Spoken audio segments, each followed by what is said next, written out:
आपने कहीं ना कहीं यह तो देखा होगा कि चाइनीज लोग ऐसी ऐसी चीजें खाते हैं जो शायद हमें देखना भी पसंद नहीं है। इन लोगों ने कुछ भी नहीं छोड़ा है। इस पूरी दुनिया में शायद ही कोई ऐसा जीव होगा जो इन लोगों ने न खाया हो। कीड़े मकोड़े जानवर इत्यादि तो सब ठीक है, लेकिन इन लोगों ने अपने बच्चे तक को भी नहीं छोड़ा है।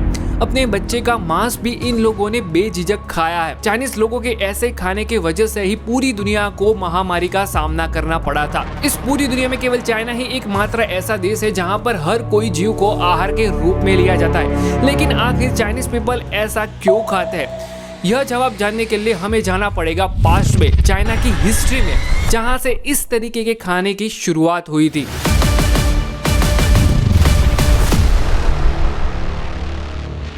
ईस्वी सन 300 की साल में चीन में भयंकर अकाल पड़ा था। उस वक्त चीन के उत्तरी क्षेत्रों में बारिश की एक बूंद भी नहीं गिरी थी, जिसके चलते वहां की जमीन सूख गई और अनाज का एक दाना भी नहीं उगा था। उस वक्त जो राजवंश के सम्राट सिमा जोंग का राज था। सिमा जोंग अपने अधिकांश पूर्वजों की तरह ही भोगविलासी था। हजारों लोग अकाल और भूखमरी की वजह से दम तोड़ रहे हैं। यह जानने के बावजूद भी घमंडी और बुद्धि से पैदल सिमा जोंग दरबारियों से यह कहता है कि लोग बेवजह मर रहे हैं, मरने की बजाय उन्हें मांस का सूप पीना चाहिए। तभी दरबार में बैठे एक दरबारी ने जवाब दिया कि उसके लिए जानवर भी तो होने चाहिए।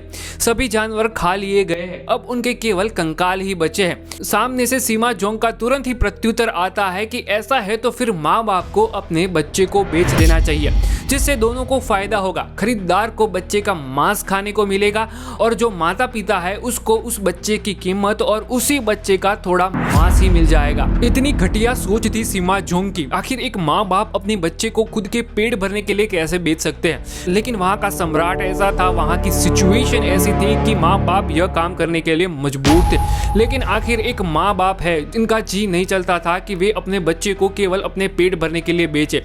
इसलिए माँ बाप बीच में एक इंसान को रखते थे और उसी इंसान के द्वारा यह काम करवाते थे, जिसके चलते भोग विलास में जीवन व्यतीत करने वाले राजा सिमा जोंग ने बच्चों को बेचने पर से प्रतिबंध हटा दिया ताकि यह काम किया जा सके। जिसके बाद यह काम पुरजोश से चलने लगा। माँ बाप अपने बच्चे को बेचने लगे ताकि वे उनका पेट भर सके और इस अकाल में जीवन जिया जा सके। यह तो केवल शुरुआत थी। इसके बाद चीनियों का आहार दिन ब दिन और भी घटिया होता गया। जैसे जैसे दिन बीतते गए वैसे वैसे अकाल की स्थिति और भी बिगड़ती गई। भारत की तरह चीन में भी अकाल का इतिहास रहा है। 1876 से 1879 के दौरान चीन के उत्तरी हिस्सों में भयंकर अकाल पड़ा था।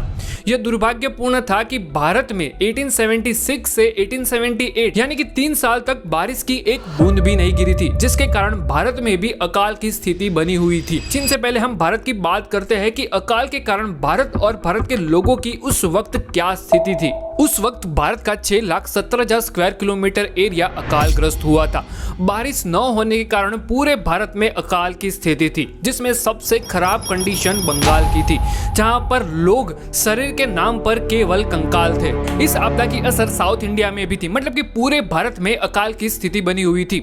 उस वक्त ब्रिटिश राज में करीब 55 लाख से भी ज्यादा पुरुष, महिला और बच्चों की मौत भूखमरी के कारण हुई थी। अभी की जनरेशन जो है वो वेस्टर्न कल्चर को अपना रही है। फॉरेन देशों में जैसे गोरे लोग रह रहे हैं उनकी कॉपी कर रही है, उनकी तरह रहना चाह रही है।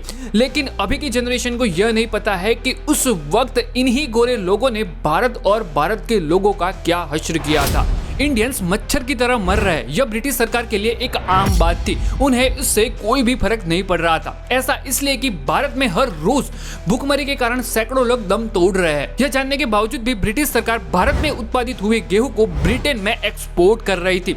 ऐसी अकाल की सिचुएशन में भी उन्होंने जरा सी भी गेहूं के एक्सपोर्ट में कटौती नहीं करी। जैसे वे पहले गेहूं का एक्सपोर्ट करते थे, ठीक उसी तरीके से अकाल में भी किया करते थे। भारत में गेहूं के एक्सपोर्ट की जिम्मेदारी वाइस रॉय लिटन की थी। वे खुद इसकी निगरानी करते थे। भारत में सालाना 3,20,000 मैट्रिक टन जितने गेहूं ब्रिटेन में जहाज के जरिए बेच दिए जाते थे। वाइस रॉय लिटन इतना नीच था कि बंगाल क्षेत्र में राहत कार्य में जुड़े रिचर्ड टेम्पल, जो इंडियंस को ऐसी अकाल की स्थिति में अनाज प्रोवाइड करते थे, लेकिन यह बात लिटन को बिल्कुल भी पसंद नहीं थी। इसलिए लिटन ने रिचर्ड टेम्पल को फटकार लगाई और राहत कार्य कम करने के लिए दरख्वास्त की। यह विनाशकाली अकाल लगातार 3 साल तक पड़ा। इस अकाल में 1 करोड़ से ज्यादा लोगों की मौत भूखमरी के कारण हुई थी। हर रोज सैकड़ों लोग दम तोड़ रहे थे, जिसमें हिंदू भारतीय भी थे। अनाज की कमी है यह जानने के बावजूद भी वे मांसाहार नहीं करते थे। लेकिन चीन में ऐसा बिल्कुल भी नहीं था। चीन और भारत में जो अकाल पड़ा था उसका मुख्य कारण दक्षिण अमेरिका के पश्चिमी तट पर आने वाला समुद्री प्रवाह एल निन्यो था। लेकिन इंडिया की कंपैरिजन में चाइना में अकाल की स्थिति और भी भयंकर थी, जिसमें सबसे ज्यादा अधिक खराब सिचुएशन शानहोंग, हैनान और शांक्षी में थी। चीन का दुर्भाग्य यह था कि वे विदेशियों के प्रति भयग्रस्त था। 2000 साल तक चीन ने बाहरी दुनिया से अलगाव की नीति अपनाई हुई थी, यानी कि दूसरे देशों के साथ कम कम्युनिकेशन करना और ना के बराबर व्यवहार करना। ऐसा इसलिए कि चीन खुद को जियोग्राफिकल सेंटर मानता था। वे यह मानता था कि हमें दूसरे देशों की जरूरत नहीं है, दूसरे देशों को हमारी है। वे खुद को मिडिल किंगडम मानता था, जिसके कारण चीन में अकाल के समय दूसरे देशों द्वारा सहायता न मिली। लगातार 4 साल तक पानी की एक बूंद भी नहीं गिरी है, जिसके कारण चाइना की क्या सिचुएशन है वे दूसरे देश न जान सके। फ्रेडरिच एच वॉल्कर, यह यूरोपियन शख्स अकाल के समय चाइना में था। वे चाइना में पड़े अकाल के बारे में बताता है कि people faces black with hunger, यानी कि लोगों के चेहरे भूख के कारण काले पड़ गए थे। हजारों की संख्या में लोग मर रहे थे। औरतें, लड़कियां और लड़के खुले आम राहदारी को बेचने के लिए उपलब्ध थे। जब मैंने देश छोड़ा तब एक इज्जतदार शादीशुदा औरत $6 में और एक लड़की $2 में आसानी से मिल जाती थी। हालांकि कई कंडीशन में माता पिता को अपने बच्चों को ठिकाने लगाना नामुमकिन हो जाता था, तब वे इस अकाल को अपने बच्चे को सहना न पड़े इसलिए वे उसे मार डालते थे। कई केसेस में माँ बाप कुएं में गिरकर या फिर आर्सेनिक खाकर आत्महत्या कर लेते थे। तो ऐसा कुछ हाल था चाइना में 1876 से 1879 के बीच में। लोग अपने पेट की भूख मिटाने के लिए किसी भी हद तक जाने के लिए तैयार थे। वे बैल, खच्चर, गधों और उनको मारकर खा जाते थे।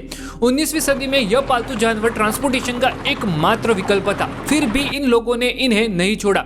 जब खुद के जानवर मारकर खा गए तब वे दूसरों के जानवरों को हड़पने लगे, जिसके कारण खूनामर्सी हुई। फेडरिक ने इस घटना पर भी लिखा है कि every traveller was a guard on protect his beast, यानी कि अगर यात्रियों को मुसाफरी करनी है तो उनके पालतू जानवर जो भी थे, यानी कि घोड़ा, बैल, खच्चर जो भी था उसका रक्षक बनना पड़ता था, क्योंकि लोग इतने जानवरों को मारकर खा गए थे कि उनको जानवर को देखते ही खाना नजर आता था। इसलिए यात्रियों को अपने जानवरों का रक्षक बनना पड़ता था और रात्रि के दौरान मुसाफरी करने का तो कोई सवाल ही पैदा नहीं होता था। जानवर तो ठीक है, लोग उस वक्त नरभक्षक बन गए थे, यानी कि इंसान को मार कर खा रहा था और अपनी भूख मिटा रहा था। इंसानियत उस वक्त इस हद तक पहुंच चुकी थी क्योंकि अब कुछ बचा ही नहीं था। इसके पहले चाइना के लोगों ने चूहे, सांप, बिच्छू, मकड़ी, मेंढक, तिलचट्टे, छिपकली, कीड़े आदि को कच्चा खा गए थे।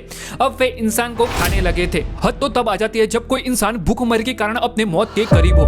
तब दूसरे भूखे इंसान जो भूख से तड़प रहे हैं वो उस इंसान की मौत का इंतजार करते हैं, उस इंसान के चारों ओर आ जाते हैं। जब वे इंसान भूखमरी के कारण दम तोड़ देता है, उसकी मौत हो जाती है, तुरंत ही वे भूखे लोग उसी वक्त उस डेड बॉडी को काट कर खाने लगते हैं। सोचो भूखमरी उस वक्त किस हद तक पहुंच चुकी होगी, क्योंकि ऐसा पहली बार नहीं था। इससे पहले भी चाइना में कई अकाल पड़े थे।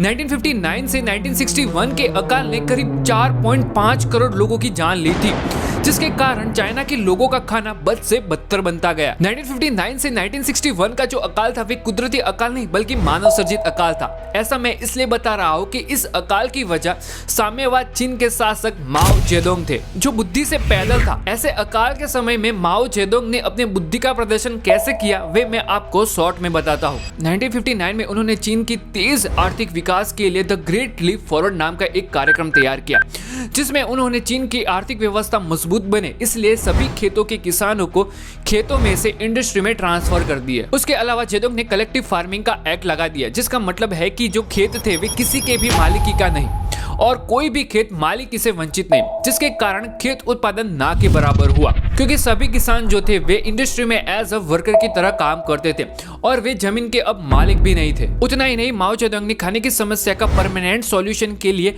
4 पेड कैंपेन शुरू किया, जिसमें 4 इंसेक्ट्स को टारगेट किया। चूहे, मक्खी, मच्छर और चिड़िया। चिड़िया ना तो इंसेक्ट थी फिर भी उसे टारगेट बनाया। माओ जेडोंग के मुताबिक ये 4 इंसेक्ट्स खेत की फसल को बर्बाद करने का मुख्य कारण था, जिसके कारण इन्हें जहां भी देखे उन्हें खत्म करने का आदेश दिया। फिर क्या था, फसल अच्छी होने के बजाय और भी खराब होने लगी, क्योंकि जो चिड़िया थी वे फसल के साथ साथ कीड़े भी खाती थी। अब चिड़िया रही नहीं, जिसके कारण खेतों में कीड़े बढ़ गए और फसल बर्बाद हो गई, जिसके कारण चीन के लोगों को फिर से एक अकाल का सामना करना पड़ा। माओ जेडोंग ने ऐसे कई पैतरे आजमाए लेकिन सभी भी विफल रहे, जिसके कारण 1959 से 1961 का अकाल जो था वे चीन के लोगों को झेलना पड़ा। माओ जेडुंग की करतूतों का वर्णन यांग जेसिंग नाम के चीनी लेखक ने अपनी किताब tombstone the great Chinese famine में बखूबी वर्णन किया है। उसमें उन्होंने वर्णन किया है कि 1959 के अकाल में करीब 30 लाख लोगों ने खुदकुशी की थी और करीब 4.5 करोड़ लोगों की मौत भूखमरी के कारण हुई थी। 1979 में साम्यवाद के पतन के बाद चाइना की अर्थव्यवस्था में सुधार हुआ, लेकिन अब तक अकाल में चाइना के लोग जो खाकर जिए थे वे अब उनका परमानेंट खुराक बन गया, जिससे चूहे, सांप, बिच्छू, मकड़ी, मेंढक, तिलचट्टे, छिपकली, कीड़े मतलब कि सभी प्रकार के जीव जो थे वे उनके लिए मिष्ठान बन गए। तो बस यही कारण है कि चाइना के लोग अभी भी इस तरीके का खाना खाते हैं। तो आई होप आपको यह वीडियो पसंद आया होगा। अगर पसंद आया है तो कमेंट करके जरूर बताइएगा और वीडियो को लाइक भी जरूर कर दीजिएगा। इसी तरीके के वीडियोस के लिए हमारी चैनल को सब्सक्राइब कर दीजिएगा। मिलते हैं अगले टॉपिक पर अगले वीडियो में, तब तक के लिए गुड बाय।